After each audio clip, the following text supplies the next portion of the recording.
नमस्कार दोस्तों, आपका स्वागत है। दोस्तों, आज हम करेंगे स्पीडी की वस्तुनिष्ठ सामान्य विज्ञान रिवाइज योरसेल्फ सेट नंबर 103। तो चलिए दोस्तों, फिर शुरू करते हैं। पहला प्रश्न, वैज्ञानिक अल्बर्ट आइंस्टीन किस लिए प्रसिद्ध हैं? दोस्तों, वैज्ञानिक अल्बर्ट आइंस्टीन प्रकाश के विद्युत प्रभाव के लिए प्रसिद्ध हैं। अगला प्रश्न, प्रश्न नंबर 2, पॉस्चराइजेशन एक प्रक्रिया है जिसमें क्या होता है? दोस्तों, पॉस्चराइजेशन एक प्रक्रिया है जिसमें दूध को बहुत देर तक गर्म किया जाता है और एक निश्चित समय में अचानक ठंडा कर लिया जाता है। अगला प्रश्न, प्रश्न नंबर 3, एम्फीबिया क्या बताता है? दोस्तों, एम्फीबिया बताता है जल और स्थल दोनों पर रह सकने वाले पशुओं को। अगला प्रश्न, प्रश्न नंबर 4, मलेरिया के संबंध में कौन सा कथन सत्य नहीं है? दोस्तों, मलेरिया के संबंध में जो कथन सत्य है वह ये कि यह मच्छरों द्वारा फैलाई जाती है, यह दलदली क्षेत्रों में अधिकतर होती है और इसके इलाज में क्लोरोक्विन का उपयोग होता है। ये कथन सभी सत्य हैं और जो असत्य है यानी सत्य नहीं है वह है कि ये पर उपजीवी कीट द्वारा पैदा की जाने वाली बीमारी है। अगला प्रश्न, प्रश्न नंबर 5, 20 नवंबर 1997 को छोड़े गए अमेरिकी स्पेस शटल का नाम क्या था? दोस्तों, 20 नवंबर 1997 को छोड़े गए अमेरिकी स्पेस शटल का नाम था कोलंबिया। अगला प्रश्न, प्रश्न नंबर 6, गामा किरणें क्या हैं? दोस्तों, गामा किरणें उच्च ऊर्जा वाले विद्युत चुंबकीय तरंगे हैं। अगला प्रश्न, प्रश्न नंबर 7, नाभिकीय ऊर्जा किसका परिवर्तन है? दोस्तों, नाभिकीय ऊर्जा यूरेनियम का अल्फा कणों से परिवर्तन है। अगला प्रश्न, प्रश्न नंबर 8, जिन धातुओं को पीट कर पत्थर का रूप दिया जा सकता है वह धातु क्या कहलाती है? दोस्तों, जिन धातुओं को पीट कर पत्थर का रूप दिया जाता है वह तन्य धातु कहलाती है। अगला प्रश्न, प्रश्न नंबर 9, निम्नांकित में से किसका और अधिक विभाजन नहीं किया जा सकता है? दोस्तों, इनमें अणु का अधिक विभाजन नहीं किया जा सकता है। अगला प्रश्न, प्रश्न नंबर 10, निम्नलिखित में से कौन सूर्य की परिक्रमा में सबसे कम समय लेता या लेती है? दोस्तों, इनमें से पृथ्वी सूर्य की परिक्रमा में सबसे कम समय लेती है। अगला प्रश्न, प्रश्न नंबर 11, एक उत्प्रेरक क्या कर सकता है? दोस्तों, एक उत्प्रेरक रासायनिक प्रतिक्रिया की दर को घटा या बढ़ा सकता है। अगला प्रश्न, प्रश्न नंबर 12, पित्त का उत्सर्जन किसके द्वारा होता है? दोस्तों, पित्त का उत्सर्जन यकृत द्वारा होता है। अगला प्रश्न, प्रश्न नंबर 13, प्रकाश रासायनिक प्रतिक्रिया किसके द्वारा उत्पन्न होती है? दोस्तों, प्रकाश रासायनिक प्रतिक्रिया प्रकाश द्वारा प्रारंभ होती है। अगला प्रश्न, प्रश्न नंबर 14, कॉपर सल्फेट का घोल जल में क्या करता है? दोस्तों, कॉपर सल्फेट का घोल जल में नीले लिटमस को लाल बना देता है। अगला प्रश्न, प्रश्न नंबर 15, एसिटिक अम्ल एक कमजोर अम्ल है, किस लिए? दोस्तों, एसिटिक अम्ल एक कमजोर अम्ल है क्योंकि इसका आयोनियन निम्न होता है। अगला प्रश्न, प्रश्न नंबर 16, एक त्रिआधारी अम्ल का अणुभार 176 है, तो इसका समतुल्य यानी इक्विवेलेंट भाग कितना होगा? दोस्तों, एक त्रिआधारी अम्ल का अणुभार 176 है, तो इसका समतुल्य भाग 3 से भाग करने पर आ जाएगा। 176 को 3 से भाग करेंगे तो 58.66 होगा। अगला प्रश्न, प्रश्न नंबर 17, तांबे की मिश्र धातु कौन है? दोस्तों, तांबे की मिश्र धातु है पीतल, क्योंकि पीतल तांबे और जस्ते से मिलकर बनता है। अगला प्रश्न, प्रश्न नंबर 18, चित्र खींचने में जिस धातु के हैलाइड का प्रयोग होता है वह कौन है?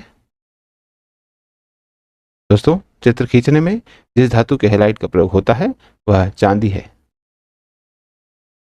अगला प्रश्न, प्रश्न नंबर 19, हृदय रोगियों को अधिक मात्रा में क्या नहीं लेना चाहिए? दोस्तों, हृदय रोगियों को अधिक मात्रा में वसा नहीं लेना चाहिए। अगला प्रश्न, प्रश्न नंबर 20, जर्मन सिल्वर में क्या क्या सम्मिलित हैं? दोस्तों, जर्मन सिल्वर में कॉपर, जिंक और निकल सम्मिलित होती है। अगला प्रश्न, प्रश्न नंबर 21, सीसा संचायकों में प्रयुक्त अम्ल कौन सा है? दोस्तों, सीसा संचायकों में प्रयुक्त जो अम्ल है वह है H2SO4 यानी सल्फ्यूरिक एसिड। अगला प्रश्न, प्रश्न नंबर 22, निम्नलिखित में से किसमें कोबाल्ट होता है? दोस्तों, विटामिन B12 में कोबाल्ट होता है।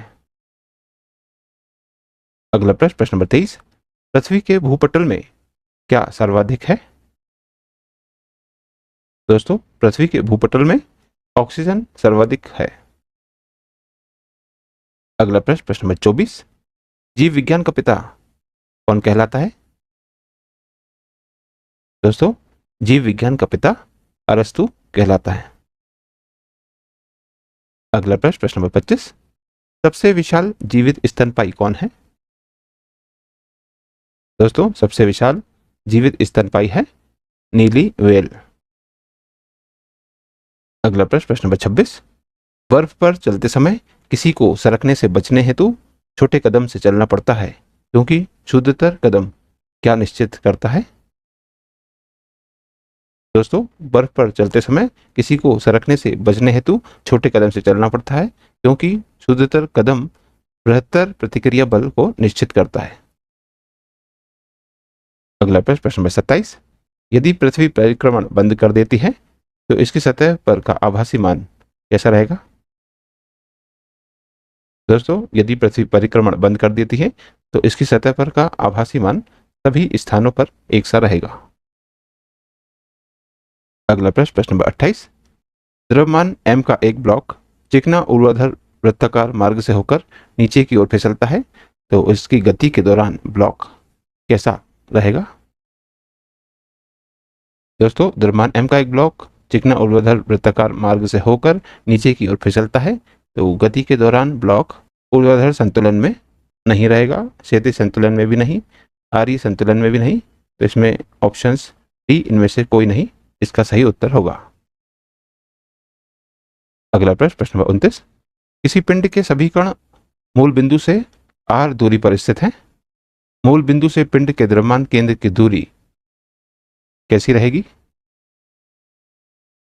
दोस्तों, किसी पिंड के सभी कण मूल बिंदु से r दूरी पर स्थित हैं तो मूल बिंदु से पिंड के द्रव्यमान केंद्र की दूरी मूल बिंदु और सभी कण के बीच की जो दूरी है r उससे ज्यादा रहेगी। तो ऑप्शन सी इसमें करेक्ट आंसर होगा। सेट नंबर 104, पहला प्रश्न, हाइड्रोजन अणु में कौन सा आबंध उपस्थित होता है? दोस्तों, हाइड्रोजन अणु में सहसंयोजक आबंध उपस्थित होता है। अगला प्रश्न, प्रश्न नंबर 2, प्लास्टर ऑफ पेरिस किससे बनाया जाता है? दोस्तों, प्लास्टर ऑफ पेरिस जिप्सम से बनाया जाता है। अगला प्रश्न, प्रश्न नंबर 3, गोबर गैस में मुख्यतः क्या होती है? दोस्तों, गोबर गैस में मुख्यतः मीथेन होती है। अगला प्रश्न, प्रश्न नंबर 4, हास्य गैस का रासायनिक सूत्र क्या है? दोस्तों, हास्य गैस का रासायनिक सूत्र है N2O यानी नाइट्रस ऑक्साइड। अगला प्रश्न, प्रश्न नंबर 5, सेलेनोमीटर यंत्र का प्रयोग क्यों होता है? दोस्तों, सेलेनोमीटर यंत्र का प्रयोग किसी घोल में लवण की मात्रा निर्धारित करने के लिए होता है। अगला प्रश्न, प्रश्न नंबर 6, चुंबकीय क्षेत्र अंतरक्रियाएं किसके साथ नहीं करता है? दोस्तों, चुंबकीय क्षेत्र स्थिर आवेशों के साथ अंतरक्रियाएं नहीं करता है जबकि चलायमान आवेशों के साथ, स्थिर स्थायी चुंबकों के साथ और चलायमान स्थायी चुंबकों के साथ अंतरक्रियाएं करता है। अगला प्रश्न, प्रश्न नंबर 7, एक स्थान से दूसरे स्थान तक विद्युत शक्ति का वितरण उच्च प्रत्यावर्ती धारा वोल्टता पर क्यों किया जाता है? दोस्तों, एक स्थान से दूसरे स्थान तक विद्युत शक्ति का वितरण उच्च प्रत्यावर्ती धारा वोल्टता पर इसलिए किया जाता है क्योंकि इससे विद्युत का अपव्यय कम होता है। अगला प्रश्न, प्रश्न नंबर 8। एक पंखे के नीचे बैठा हुआ आदमी ठंडा अनुभव करता है। यदि तापमापक को पंखे के नीचे रखा जाए तो पाठ्यांक क्या होगा? दोस्तों, एक पंखे के नीचे बैठा हुआ आदमी ठंडा अनुभव करता है। यदि तापमापक को पंखे के नीचे रखा जाए तो यह केवल सामान्य तापक्रम दर्शाएगा। अगला प्रश्न, प्रश्न नंबर 9। मानव आंख की रेटिना पर निर्मित प्रतिबिंब कैसा होता है? दोस्तों, मानव आंख की रेटिना पर निर्मित प्रतिबिंब वास्तविक एवं उल्टा होता है। अगला प्रश्न, प्रश्न नंबर 10। जब श्री एक्स श्री वाई के साथ हाथ मिलाते हैं तो वे किस प्रकार का बल वे प्रयोग करते हैं? दोस्तों, जब श्री एक्स श्री वाई के साथ हाथ मिलाते हैं तो वे दुर्बल प्रकार का बल प्रयोग करते हैं, क्योंकि दोस्तों उनके बीच ना ही गुरुत्वीय बल होता है, ना ही विद्युत चुंबकीय बल और ना ही नाभिकीय बल। अगला प्रश्न, प्रश्न नंबर 11। जल में सामान्य लवण के घोल में क्या होता है? दोस्तों, जल में सामान्य लवण के घोल में सोडियम के धनात्मक आयन एवं क्लोरीन के ऋणात्मक आयन होते हैं। अगला प्रश्न, प्रश्न नंबर 12। HCl HC3COOH से अधिक शक्तिशाली अम्ल क्यों होता है? दोस्तों, HCl सबसे अधिक शक्तिशाली अम्ल इसलिए होता है क्योंकि यह H+ आयन उत्पन्न करने हेतु संपूर्ण आयनित हो जाता है। अगला प्रश्न, प्रश्न नंबर 13। जस्ता निम्न मिश्र धातु में से किसमें उपस्थित नहीं होता?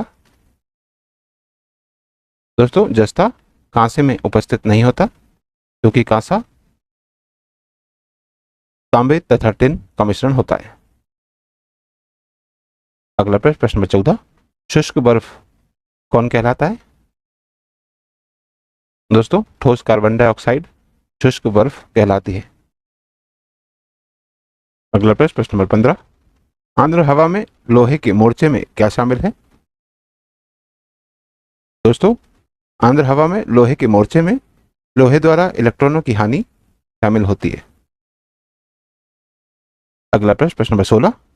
एक धातु जिसे लोह के साथ मिलाकर स्टेनलेस स्टील बनाया जाता है, वह धातु कौन है?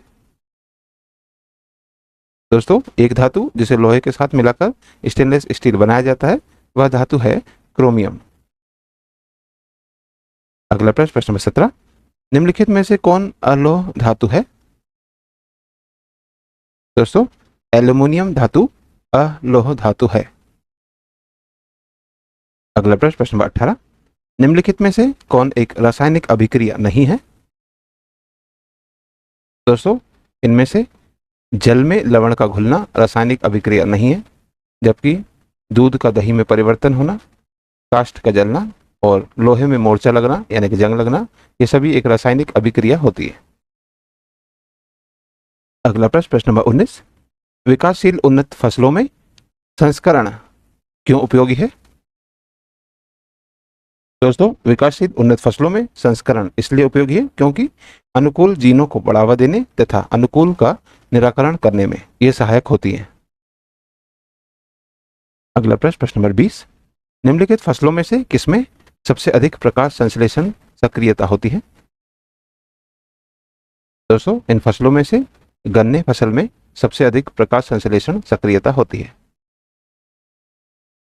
अगला प्रश्न, प्रश्न नंबर 21। मानव शरीर में दीर्घतम अंतःस्रावी ग्रंथि कौन है?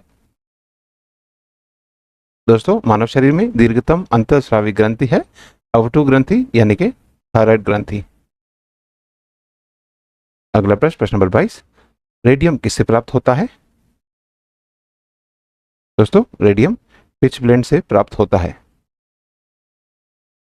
अगला प्रश्न, प्रश्न नंबर 23। निम्न में से कौन सर्वाधिक स्थायी तत्व है? दोस्तों, इनमें से सीसा यानी कि लेड सर्वाधिक स्थायी तत्व है।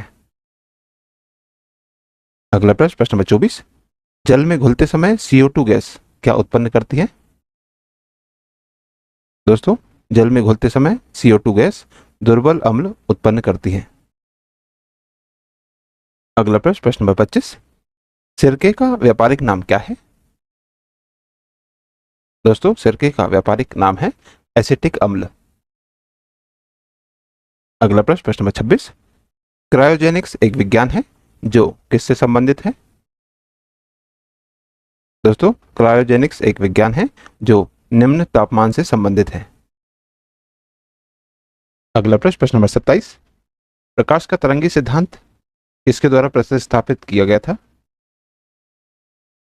दोस्तों, प्रकाश का तरंगी सिद्धांत ह्यूजेंस के द्वारा प्रस्थापित किया गया था। अगला प्रश्न, प्रश्न नंबर 28, जब किसी पिंड पर कोई स्थिर बल का प्रयोग किया जाता है तो क्या स्थिति रहेगी? दोस्तों, जब किसी पिंड पर कोई स्थिर बल का प्रयोग किया जाता है तो यह एक समान त्वरण से चलेगा। अगला प्रश्न, प्रश्न नंबर 29, प्रकाश की गति न्यूनतम होगी जब यह किससे गुजरता है? दोस्तों, प्रकाश की गति न्यूनतम होगी जब यह कांच से होकर गुजरता है। अगला प्रश्न, प्रश्न नंबर 30, विटामिन ई विशेषता किसके लिए महत्वपूर्ण है? दोस्तों, विटामिन ई विशेषतः लिंग ग्रंथियों की सामान्य क्रिया के लिए महत्वपूर्ण है।